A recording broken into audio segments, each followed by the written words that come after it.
అందరికీ hi. RSNN డిజైన్స్కి స్వాగతం. ఇప్పుడు లైట్ వెయిట్లో జ్యువెలరీస్ అయితే చూద్దాం. చూడండి, లైట్ వెయిట్లో 1 గ్రామ్, 1.5 గ్రామ్, 2 గ్రామ్స్ అలాగ వస్తాయి. అయితే 1 గ్రామ్, 1.5 గ్రామ్ ఉంటాయి. చూడండి, కెంపు పచ్చ.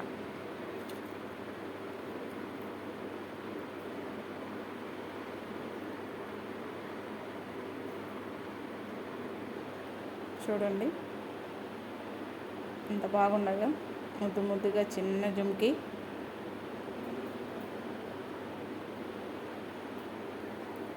ఇదొక డిజైను. ఇది కూడా కెంపు వైట్ స్టోను. ఇవి కూడా చాలా క్యూట్గా బాగున్నాయి. మా డిజైన్స్ మీకు నచ్చితే అందరు లైక్ చేయండి, సబ్స్క్రైబ్ చేయండి, షేర్ చేయండి.